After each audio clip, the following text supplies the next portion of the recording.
بسم اللہ الرحمن الرحیم۔ درس کے حوالے سے آئے دوسرا پارہ سیقولو ہے۔ اس پارے کے اندر اللہ رب العزت مختصر طور پر 7 احکامات کو ذکر فرمائیں گے۔ سب سے شروع میں اللہ تعالیٰ نے تحویل قبلہ کی حکمت کو ذکر فرمایا، پھر اس کی فضیلت کو ذکر فرمایا۔ اس کے بعد اللہ رب العزت ایمان والوں کی نشانیوں کو ذکر فرمائیں گے۔ اس کے بعد اللہ رب العزت قصاص کی حکمت اور احکامات کو ذکر فرمائیں گے۔ پھر اس کے بعد اللہ تعالیٰ چوتھی چیز اس کے اندر روزے کی اہمیت اور احکامات کو ذکر فرمائیں گے۔ پانچویں چیز اس کے اندر جہاد کے احکامات اور فضیلت ہیں۔ چھٹی چیز اس پارے کے اندر حج کے احکامات کو ذکر کیا جائے گا، اور اخیر کے اندر اللہ رب العزت عورتوں کے احکامات، نکاح کے حوالے سے، طلاق کے حوالے سے اور طہارت کے حوالے سے کچھ احکامات کو ذکر فرمائیں گے۔ سب سے پہلی حکم ہے تحویل قبلہ۔ اس کا پس منظر یہ ہے کہ حضور اکرم صلی اللہ علیہ وآلہ وسلم جس وقت مدینہ منورہ ہجرت نہیں فرما کے گئے تھے، بعض تو فرماتے ہیں کہ کچھ مہینے پہلے، یا بعض فرماتے ہیں کہ شروع ہی سے حضور اکرم صلی اللہ علیہ وسلم بیت المقدس کی طرف منہ کر کے نماز پڑھتے تھے۔ لیکن اس کی ترتیب یہ ہوتی تھی کہ حضور اکرم صلی اللہ علیہ وسلم بیت اللہ کی طرف منہ کرتے تھے، اور اس طرح کھڑے ہوتے تھے کہ بیت اللہ بھی سامنے ہو جاتا تھا اور بیت المقدس بھی سامنے ہو جاتا تھا۔ لیکن جب آپ علیہ السلام نے مکہ سے مدینہ منورہ ہجرت فرما لی تو وہاں پر ایسا کرنا ممکن نہیں تھا۔ بیت اللہ کی طرف منہ کرتے تھے تو بیت المقدس کی طرف منہ نہیں ہوتا تھا، بیت المقدس کی طرف منہ کرتے تھے تو بیت اللہ کی طرف منہ نہیں ہوتا تھا۔ چنانچہ حضور صلی اللہ علیہ وسلم کی دل میں یہ چاہت اور داعیہ پیدا ہوا کہ اللہ رب العزت میرے لیے بیت اللہ ہی کو قبلہ مقرر فرما دیں، جیسے کہ آگے اس کا ترجمہ آئے گا۔ چنانچہ ہجرت سے تقریباً 16 یا 17 مہینے کے بعد اللہ رب العزت کی طرف سے یہ حکم نازل ہوا۔ آپ علیہ السلام فجر کی نماز پڑھانے کے بعد گھر تشریف لیں گے، ظہر کی نماز کے لیے تشریف لانے لگے تو تقریباً اس سے کچھ دیر پہلے اللہ پاک کی طرف سے تحویل قبلہ کی آیات مبارکہ نازل ہوئی۔ حضور صلی اللہ علیہ وسلم نے جب ظہر کی نماز پڑھانے کے لیے کھڑے ہوئے، آپ نے مسجد نبوی کے اندر لوگوں سے کہا، اللہ تعالیٰ نے مجھے حکم دے دیا ہے کہ اب آپ کا قبلہ بیت المقدس نہیں ہے بلکہ بیت اللہ ہے۔ حضور صلی اللہ علیہ وسلم نے ظہر کی نماز پڑھائی۔ صحابہ کیونکہ کچھ لوگ جو ہے وہ ذمہ دارہ وغیرہ کرتے تھے، وہ اپنے کھیتوں کی طرف تشریف لے گئے۔ تو جب کھیتوں میں گئے تو پہنچتے پہنچتے وہاں پر چھوٹی چھوٹی جو ہے کھیتوں کے اندر مسجدیں بنائی ہوئی تھی، ڈیروں کے اوپر مسجدیں بنائی ہوئی تھی۔ تو آج کے دور کے اندر جہاں پہ قبلتین مسجد موجود ہے، وہ ایک چھوٹی سی مسجد تھی۔ تو وہ لوگ عصر کی نماز پڑھ رہے تھے، لیکن کیونکہ وہ وہاں سے فجر کی نماز پڑھ کے آ چکے تھے، ان کو تو پتہ نہیں تھا کہ اب جو ہے قبلہ جو ہے وہ بیت المقدس نہیں رہا بلکہ بیت اللہ بن گیا۔ اس لیے وہ لوگ تو بیت المقدس کی طرف منہ کر کے ہی نماز پڑھے تھے۔ تو پیچھے جو صحابی آئے جنہوں نے ظہر کی نماز پڑھی تھی، تو فرماتے ہیں کہ عصر کی 2 رکعتیں ہو چکی تھی، تیسری رکعت کے اندر رکوع کی حالت میں تھے۔ انہوں نے پیچھے سے آواز دی کہ اب بیت المقدس قبلہ نہیں ہے بلکہ بیت اللہ قبلہ مقرر کر دیا گیا ہے۔ چنانچہ اسی حالت کے اندر وہ صحابی جو تھے، انہوں نے اور جتنے پیچھے نمازی تھے، انہوں نے اپنے رخ کو بیت المقدس سے بیت اللہ کی طرف پھیر دیا۔ اسی وجہ سے اس مسجد کو مسجد قبلہ تین کہا جاتا ہے۔ حالانکہ بعض لوگ یہ سمجھتے ہیں، اور وہاں جا کے ہم نے جو ماشاءاللہ خواتین حضرات تشریف لے گئے ہیں مکہ مکرمہ مدینہ منورہ میں قبلتین میں، وہ کہتے ہیں یہاں اللہ کے نبی نماز پڑھا۔ حالانکہ یہ بات نہیں ہے۔ نماز تو آپ علیہ السلام مسجد نبوی میں پڑھائی تھی، لیکن وہاں سے ایک صحابی تشریف لے گئے، چنانچہ وہ نماز کی حالت میں ہی پھر گئے، اور پھر سے لے کر قیامت تک کے لیے اللہ تعالیٰ نے بیت اللہ کو قبلہ مقرر کر دیا۔ شروع کی آیات مبارکہ میں پڑھتا ہوں، اس کا ترجمہ پھر کرتے ہیں۔ سَيَقُولُ السُّفَهَاءُ عن قریب بے وقوف لوگ کہیں گے، مِنَ النَّاسِ لوگوں میں سے، مَا وَاللَّهُمْ عَنْ قِبْلَتِهِمُ الَّتِي كَانُوا عَلَيْهَا، کہ کس چیز نے پھیر دیا ان کو اس قبلے سے جس پر وہ تھے پہلے سے۔ مطلب بیت المقدس پہ تھے، اب یہ بیت المقدس کی طرف منہ کر کے نماز کیوں نہیں پڑھے؟ اللہ پاک نے حکمت ارشاد قل للہ المشرق والمغرب، آپ ان سے کہہ دو اللہ ہی کے لیے ہے مشرق بھی اور مغرب بھی۔ لہذا یہ اعتراض کرنا کہ اس طرح منہ کر کے نماز کیوں پڑھو، یہ تو اللہ کا حکم ہے، اللہ تعالیٰ تو ہر جگہ ہے۔ اللہ چاہے مشرق کی طرف منہ کرنے کا حکم دے، چاہے مغرب کی طرف کرنے کا حکم دے۔ یہدی من یشاء الی صراط مستقیم، اللہ تعالیٰ جس کو چاہتا ہے سیدھے راستے کی طرف رہنمائی کر دے۔ پہلے تو آ رہی سی۔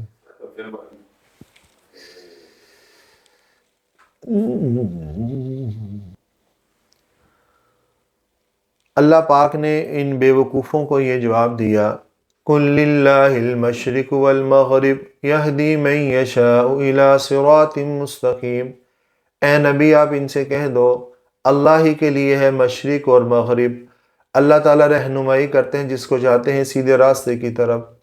وَكَذَلِكَ جَعَلْنَاكُمْ أُمَّةً وَسَطًا، اور ہم نے بنایا ہے تمہیں درمیانی امت، یعنی درمیانی امت سے مراد یہ ہے کہ ایسے احکامات عطا فرمائے ہیں جس کے اوپر چلنا ہر ایک کے لیے آسان ہے۔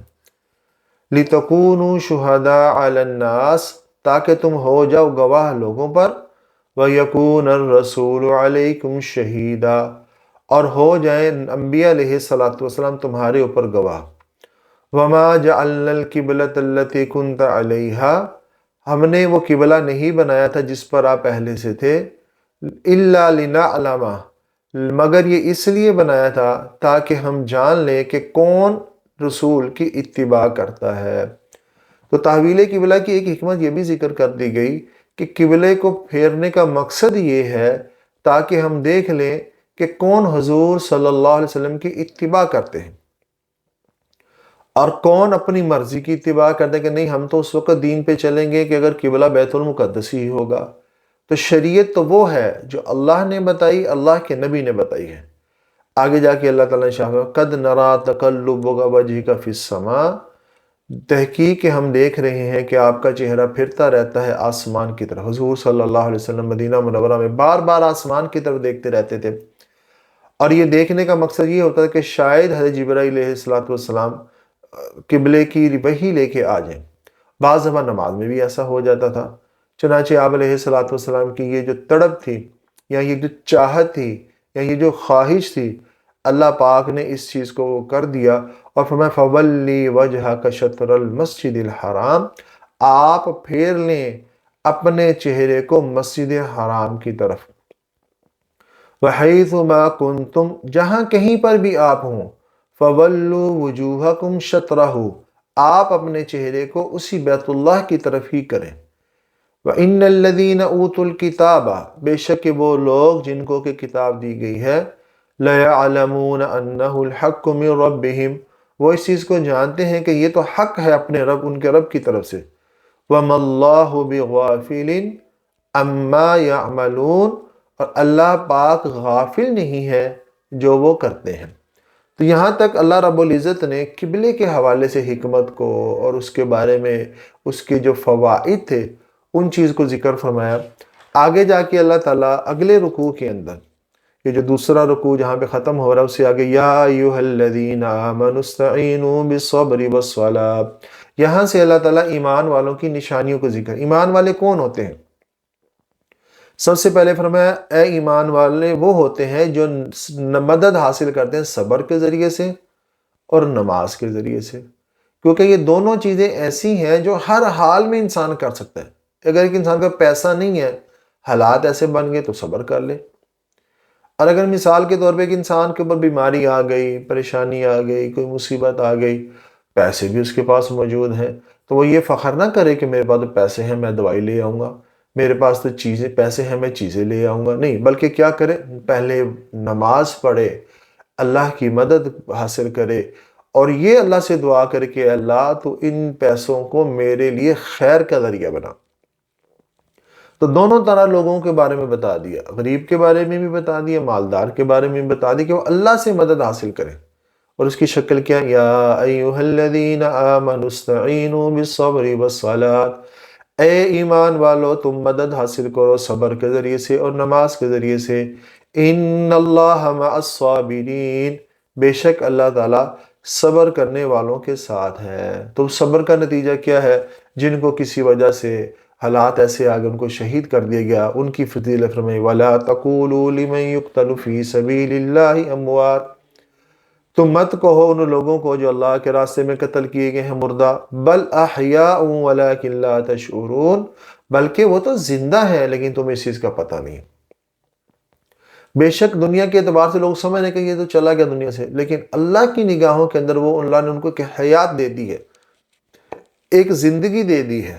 لہذا دنیا کے اوپر حالات، مصائب اور مصیبتوں کی وجہ سے گھبرانا نہیں چاہیے، دین کو چھوڑنا نہیں چاہیے۔ اس لیے علماء فرماتے ہیں جو آدمی اللہ کے حکم کو توڑ کے پریشانی مصیبت کے اندر اللہ کے حکم کو توڑے گا، اللہ اس کو مزید بڑی پریشانی میں مبتلا کر دیں گے۔ اور جو کوئی آدمی حالات کے اندر جمع رہے گا، عافیت مانگتا رہے گا، اعمال کرتا رہے گا، وقتی طور پہ وہ مصیبت آئے گی لیکن اللہ پاک جلد ہی اس مصیبت کو دور کر دیں گے، یا اس تکلیف یا پریشانی کے غم اور مصیبت کو ختم فرما دیں۔ اس لیے اللہ نے ایک ضابطہ ذکر فرمایا اگلی آیت میں وَلَنَبْلُوَنَّكُمْ بِشَيْءٍ مِّنَ الْخَوْفِ، ہم ضرور ضرور آزمائیں گے، کس طرح؟ تھوڑا سا، من الخوف، خوف دے کر، والجوع، بھوک دے کے، ونقص من الاموال، اور مالوں میں کمی کر کے، والانفس والثمرات، اور نفسوں میں، جانوں میں بیماری دے کے، پریشانی دے کے، مصیبت دے کے، والثمرات، اور پھلوں میں کمی کر کے۔ اور یہ ہوتا ہے انسان کے اوپر ہمیشہ جوانی نہیں رہتی، ہمیشہ مال نہیں رہتا، ہمیشہ تندرستی نہیں رہتی، کمی بیشی آتی رہتی ہے۔ تو اللہ نے آزمانا ہے، اس آزمانے کی شکل میں فرمایا وَبَشِّرِ الصَّابِرِينَ، اور آپ صبر کرنے والوں کو خوشخبری سنا دیں۔ اس حالات کے اندر اگر صبر کریں گے تو صبر کے بدلے میں اللہ تعالیٰ ان کو اپنی مدد نصیب فرمائے گا۔ اور اس صبر کی شکل میں کیا ہے؟ الَّذِينَ إِذَا أَصَابَتْهُمْ مُصِیبَةٌ، کہ جب ایمان والوں کو جب کوئی مصیبت پہنچتی ہے تو وہ کیا کہتے ہیں؟ قَالُوا إِنَّا لِلَّهِ وَإِنَّا إِلَيْهِ رَاجِعُونَ، وہ کہتے ہیں کہ بے شک یہ چیز ہم اللہ کی طرف سے ہے اور یہ بے شک ہم نے اللہ ہی کی طرف لوٹ کے جانا ہے۔ اس لیے جب بھی انسان کے اوپر پریشانی آئے، مصیبت آئے، حالات آئیں تو اس کو یہ دعا پڑھیں اِنَّا لِلَّهِ وَإِنَّا إِلَيْهِ رَاجِعُونَ۔ حدیث پاک کے اندر آتا ہے جب کسی مومن مرد اور عورت پر کوئی پریشانی مصیبت آئی اور اس نے اس دعا کو پڑھ لیا تو اللہ تعالیٰ اس چیز کا اچھا نعم البدل دنیا میں اس کو عطا فرما دے۔ فرمایا اولئک علیہم صلوات من ربہم ورحمہ، وہی لوگ ہیں ان کے اوپر اللہ کی رحمت ہے اور اللہ کی برکتیں ہیں، واولئک هم المہتدون، اور وہی لوگ ہدایت والے ہیں۔ گویا کہ اللہ نے وہ العزت جو ہے روزے کے احکامات کو ذکر فرما رہے ہیں، اور روزے کے احکامات ذکر کرنے سے پہلے اللہ رب العزت قصاص کے احکامات کو ذکر فرما رہے ہیں۔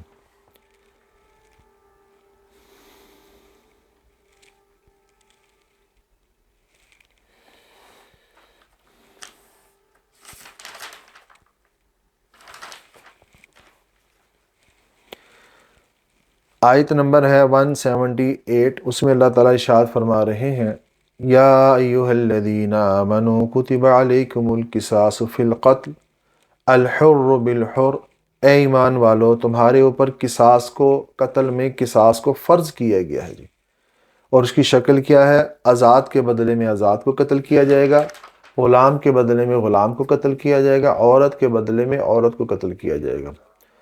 فَمَنْ عُفِيَ لَهُ مِنْ أَخِيهِ شَيْءٌ، پس جو کوئی معاف کر دے اپنے بھائی کو کچھ بھی، فَاتِّبَاعٌ بِالْمَعْرُوفِ، اس کے اندر نیکی کی اتباع ہے، وَأَدَاءٌ إِلَيْهِ بِإِحْسَان، اور اس کے اندر نیکی کو ادا کرنا ہے۔ ذَلِكَ تَخْفِيفٌ مِّن رَبِّكُمْ وَرَحْمَةٌ، یہ تمہارے رب کی طرف سے تخفیف ہے اور یہ تمہارے رب کی طرف سے ایک رحمت ہے۔ کہ مثال کے طور پہ اگر قصاص ہی ضروری ہوتا پھر تو ہر بندے کو ضرور اس کے بدلے میں قتل کیا جاتا، لیکن اللہ نے یہ بات ارشاد فرما دی کہ نہیں، بلکہ تمہیں اختیار ہے، اگر تم اس کو معاف کر دو گے اللہ تعالیٰ بھی تمہیں معاف کر دے گا۔ فَمَنِ اعْتَدَى بَعْدَ ذَلِكَ، اور جو کوئی اس میں زیادتی کرے گا اس کے بعد، فَلَهُ عَذَابٌ أَلِيمٌ، اس کے لیے دردناک عذاب ہے۔ اگلی آیت میں اللہ تعالیٰ نے قصاص کی حکمت ذکر فرمائی، وَلَكُمْ فِي الْقِصَاصِ حَيَاتٌ يَا أُولِي الْأَلْبَابِ لَعَلَّكُمْ تَتَّقُونَ، اور تمہارے لیے قصاص کے اندر زندگی ہے اے عقل والوں، تاکہ تم متقی بن جاؤ۔ کیسے زندگی ہے؟ اس لیے کہ اگر قاتل کو یہ خوف ہوگا کہ مجھے بدلے میں قتل کر دیا جائے گا تو وہ اس سے بچے گا قتل کرنے سے۔ اس میں قاتل کی بھی حفاظت ہے، مقتول کی بھی حفاظت ہے۔ آج کیونکہ کوئی اس کی سزا نہیں ہے، کوئی اس کے اوپر عمل درآمد نہیں ہے، تو ہم دیکھ لیں نہ جان محفوظ ہے نہ مال محفوظ ہے۔ اس لیے اللہ تعالیٰ نے حکمت ذکر فرمائی، قصاص کی حکمت کیا، وَلَكُمْ فِي الْقِصَاصِ حَيَاةٌ، اس میں زندگی ہے، زندگی کی وجہ سے تمہارے جو ہے اس میں تمہاری حفاظت ہے، زندگی بے معنی حفاظت ہے۔ اگلے رکوع کے اندر اللہ تعالیٰ نے 7ویں رکوع جہاں شروع ہو رہا ہے، یا ایھا الذین آمنوا کتب علیکم الصیام، یہاں سے اللہ تعالیٰ روزے کی حکمت اور احکامات کو ذکر فرما رہے ہیں۔ سب سے پہلے یہ بات ارشاد فرمائی، یا ایھا الذین آمنوا، اے ایمان والو، تمہارے اوپر روزے کو فرض کر دیا گیا ہے۔ اس سے پتہ چلا روزہ سنت نہیں ہے بلکہ روزہ فرض ہے۔ علی الذین من قبلکم، اور دوسری بات یہ پتہ چل رہی ہے کہ روزہ صرف ہمارے اوپر فرض نہیں ہے بلکہ ہم سے پچھلی امتوں کے اوپر بھی روزہ فرض تھا۔ لعلکم تتقون، یہاں مقصد ذکر فرما دیا، روزے کا مقصد کیا ہے؟ تاکہ تم پرہیزگار اور متقی بن جاؤ۔ اور یہ روزہ سارا سال نہیں، ایام معدودات، بلکہ یہ کچھ مخصوص دن ہے۔ ایک مہینہ صرف روزہ رکھنا، 11 مہینہ تم کھاؤ پیو، لیکن اس میں بھی ایک مہینے میں بھی فمن کان منکم مریضا او علی سفر، اگر تم میں سے کوئی آدمی مریض ہے، سفر میں ہے، فعدۃ من ایام اخر، تو وہ کسی اور دنوں کے اندر روزہ رکھ لے۔ اس میں بھی کتنی سہولت ذکر کر دی گئی۔ اب علی الذین یطیقون فدیۃ طعام مسکین، اور اگر کوئی آدمی مسلسل بیمار ہے اور وہ روزہ رکھ ہی نہیں سکتا تو وہ اس کے بدلے میں فدیہ عطا کر دے۔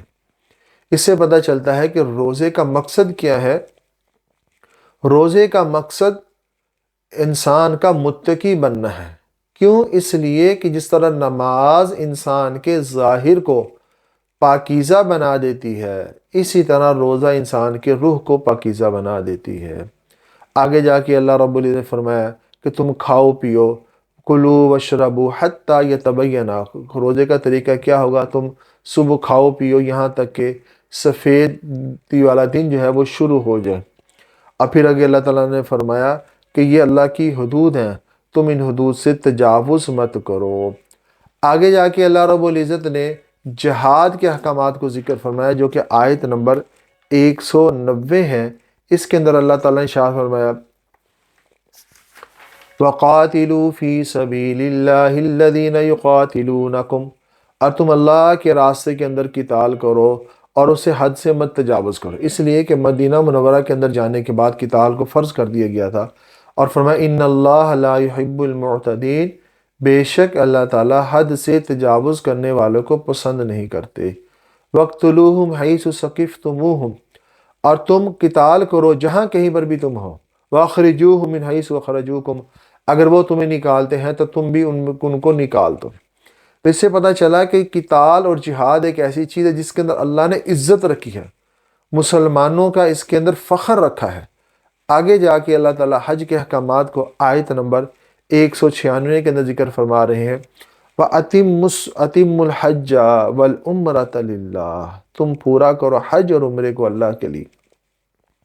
اور اس کے اندر ایک بات یہ ذکر فرمایا، وَإِنْ أُحْصِرْتُمْ فَمَا مِنَ الْهَدْيِ، ایک حج کرنے کے لیے اگر کوئی آدمی مرد اور عورت گیا اور اس نے حج کرنے کے لیے نہ جا سکا، راستے کے اندر کسی جگہ میں پھنس گیا، قید کر دیا گیا، روک دیا گیا، اس سے کہہ رہے ہیں اس کا محضر ہو گیا، محصر ہو گیا، اس کے لیے شریعت نے یہ حکم فرما دیا کہ وہ اپنا احرام کو کھول دے اور اپنی قربانی فدیے کے طور پر وہ جو ہے حرم تک پہنچا دے۔ آگے جا کے اللہ تعالیٰ نے کچھ حج کے احکامات کو ذکر کرنے میں، الحج اشہر معلومات، حج مقررہ مہینوں کے اندر ہے۔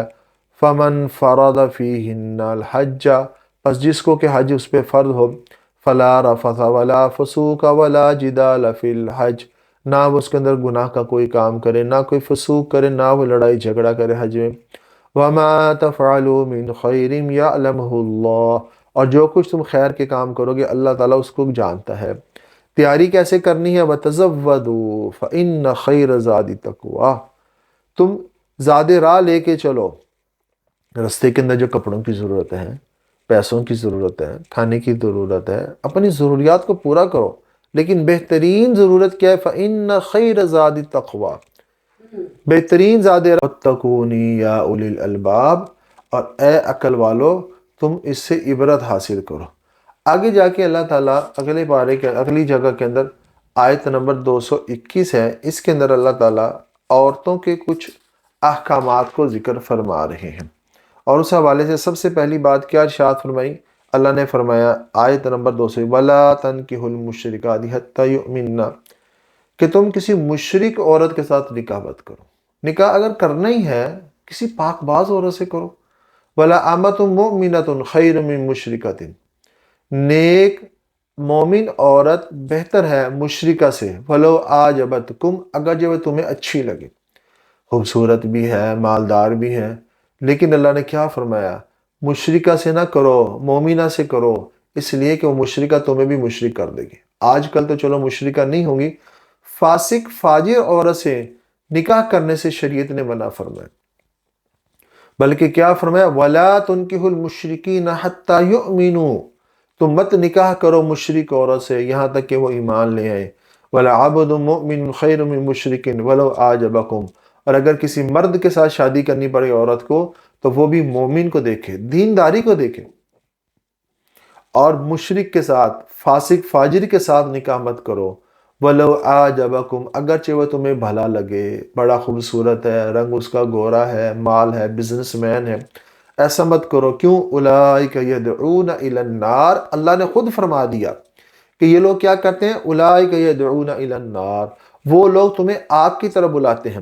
واللہ یدعو الی الجنہ والمغفرہ باذنہ، اللہ تعالیٰ تمہیں پکارتے ہیں جنت کی طرف اور بخشش کی طرف۔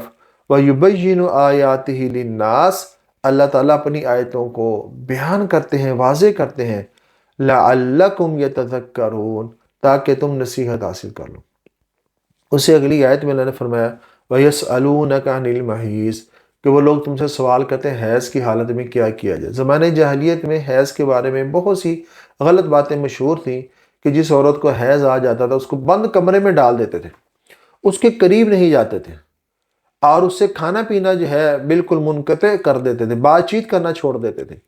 اللہ نے فرمایا نہیں، قُلْ هُوَ أَذًى، آپ ان سے کہہ دو یہ ایک بیماری ہے، گندگی ہے۔ فَاعْتَزِلُوا النِّسَاءَ فِي الْمَحِيضِ، تم ان سے پرہیز کرو عورتوں سے حیض کی حالت میں۔ وَلَا تَقْرَبُوهُنَّ حَتَّى يَطْهُرْنَ، اور تم ان عورتوں کے قریب مت جاؤ جہاں جب تک کہ وہ پاکیزہ ہو جائیں۔ چنانچہ حیض کے حکم میں یہی ہے کہ عورت کو اگر حیض آ گیا ہے تو ٹھیک ہے، وہ اپنے صفائی کے لیے کوئی چیز لگا لے، مرد اس کے پاس نہ جائے، مباشرت نہ کرے، وہ گھر میں گھومے پھرے، اس کے کھانا پکائے، کھانا کھائے، کھانا کھلائے، اس میں کوئی حرج والی بات نہیں ہے۔ زمانے جاہلیت کی طرح عورتوں کو جس طرح بالکل پس پشت ڈال دیا جاتا تھا، گویا کہ اللہ تعالیٰ نے اس آیت کے اندر عورتوں کی اہمیت کو بھی ذکر فرمایا کہ عورت کو تم اسی جو ہے گری بری چیز مت سمجھو، بلکہ وہ عورت اللہ کی کہ نعمت ہے، اگر اس کے اوپر کوئی ایسا مسئلہ ہے وہ اللہ کی طرف سے ہے، لہذا اس وجہ سے تم ان کو پریشان مت کرو۔